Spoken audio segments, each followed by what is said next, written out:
જય શ્રી સ્વામિનારાયણ. સૌરાષ્ટ્રના ગઢપુર ગામમાં એક વાણિયો રહેતો હતો. એ વાણિયો દાદા ખાચરના કાકા જીવા ખાચરનું કામ કરતો. જ્યારે જીવા ખાચર દાદા ખાચરના દરબારમાં મહારાજના દર્શન કરવા જાય ત્યારે આ વાણિયો પણ સાથે જાય. દરરોજ સભામાં આવવાથી બ્રહ્માનંદ સ્વામી સાથે ખૂબ હેત બંધાઈ ગયું. પણ એક વખત એવો સમય આવ્યો કે જીવા ખાચરને શ્રીજી મહારાજનો અભાવ આવી ગયો. મહારાજ તો વારે વારે દાદા ખાચર કરતા હોય અને અમને તો કોઈ દિવસ ન સંભાળે. જ્યારે કંઈક થાય ત્યારે દાદા ખાચરનો જ પક્ષ રાખે. જીવા ખાચરને અભાવ આવવાથી એમના નોકરને પણ મહારાજનો અવગુણ આવી ગયો. જેનો સંગ કરશું તેવા આપણે થઈશું. સોબત કરવી તો સાચા ભક્તો સંતોની સોબત કરવી. વાણિયાને અભાવ આવી ગયો. પહેલાં દરરોજ મહારાજના દર્શન કરવા આવે, પણ હવે દર્શન પણ બંધ થઈ ગયા. મહારાજની સામું પણ ન જુએ. જેમ તાતેલી લોખંડની નજીક રાખેલા લોખંડના ટુકડા પણ ગરમ થઈ જાય છે, તેમ તે વાણિયો પણ અંદરથી ઠંડો પડી ગયો. નિંદાના કારણે વાણિયો માંદો પડ્યો. દિવસે દિવસે બીમારી વધતી ગઈ.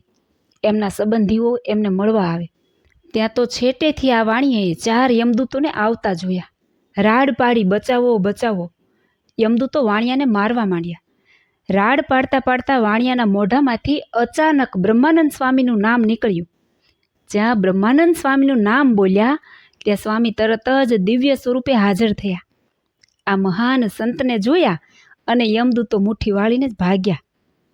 યમદૂતો મોટા અને કદાવર હતા. તેથી દોડતા દોડતા વાણિયાની ખડકી ઉપર માથું ભટકાયું. આખી ખડકી તૂટી ગઈ અને દરવાજા પણ તૂટી ગયા. કમાડ અને ભીત બધું પડી ગયું. સગા સંબંધીને થયું કે આ અવાજ ક્યાંથી આવે છે? શું થયું? જ્યાં જોયું ત્યાં આખી ખડકી ઉખડીને પડી ગયેલી. પણ આ કેવી રીતે થયું? નથી વરસાદ, નથી વાવાઝોડું, નથી ધરતીકંપ. વાણિયો બ્રહ્માનંદ સ્વામીની આગળ કરગરીને પ્રાર્થના કરવા લાગ્યો. એમના ચરણે પડીને માફી માગી. ફરીથી જ્યાં પગે લાગવા જાય ત્યાં બ્રહ્માનંદ સ્વામીનું દિવ્ય સ્વરૂપ ત્યાંથી અદૃશ્ય થઈ ગયું. વાણિયો જાગ્રત અવસ્થામાં આવી ગયો. સગા સંબંધીએ પૂછ્યું, ભાઈ આ બધું કેમ બન્યું? આ ખડકી કેમ પડી ગઈ? આ દરવાજા ભીતોની હાલત આવી કેમ થઈ? આ કડાકા અને ભડાકા શેના હતા? ત્યારે વાણિયાએ સાચી હકીકત કહી સંભળાવી અને બોલ્યો કે આ તો બધો બ્રહ્માનંદ સ્વામીનો પ્રતાપ છે, નહીતર હું જીવતો ન રહ્યો હોત. વાણિયો સાજો થયો. શ્રીજી મહારાજને મળવા માટે ખૂબ ઈચ્છા જાગી. તે દાદા ખાચરના દરબારમાં આવી પ્રભુના ચરણે પડીને કહ્યું, હે મહારાજ, મારા ગુનાને માફ કરો. મારી ભૂલ થઈ. અમારા શેઠ જીવા ખાચરના કારણે હું પણ તમારા અવગુણમાં લેવાઈ ગયો. પણ પ્રભુ, હું તમારો બાળક છું. તમે મારા મા સમાન છો. હવે કોઈ દિવસ તમારો અભાવ નહીં લઉં. મહારાજે તો કરુણા દ્રષ્ટિથી આ શરણે આવેલા જીવ સામે જોયું.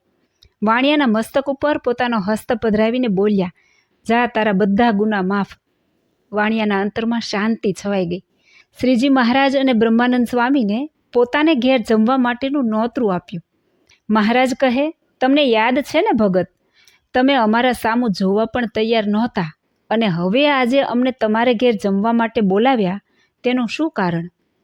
વાણિયો કહે, પ્રભુ, મને તો જમના દૂત મારી નાખતા હતા, પણ આ બ્રહ્માનંદ સ્વામીએ આવીને જમના મારથી મને બચાવ્યો. યમદૂતો બ્રહ્માનંદ સ્વામીને જોઈને મુઠ્ઠી વાળીને ભાગ્યા. એવા ડરીને ભાગ્યા કે ખડકી તૂટી ગઈ.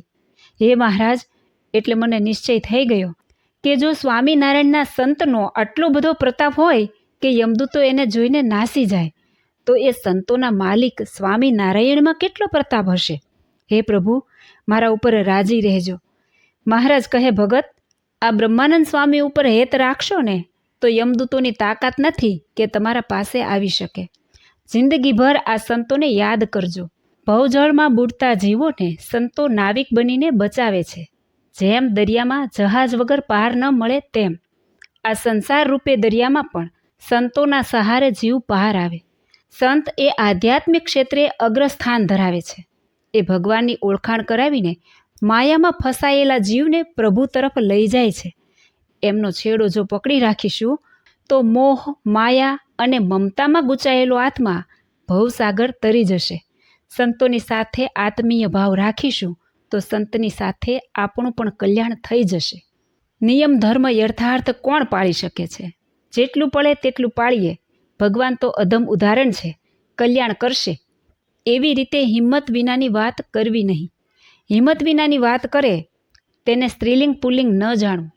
હિંમત વિનાની વાત થઈ જાય તે દિવસે ઉપવાસ કરવો. પ્રભુને પામવા માટે મહેનત કરવી પડે. ખેતીવાડીમાં ધાન્ય ઉગાડવું હોય તો મહેનત કરવી પડે, પણ ઘાસ તો એમને એમ થાય, એમાં મહેનત કરવી પડતી નથી. વાડીમાં વાવી આવીએ પછી કોઈ દિવસ સંભાળ લેવા જાય નહીં તો હાથમાં કાંઈ આવે નહીં. ઘેટા બકરા માલને ચરી જાય.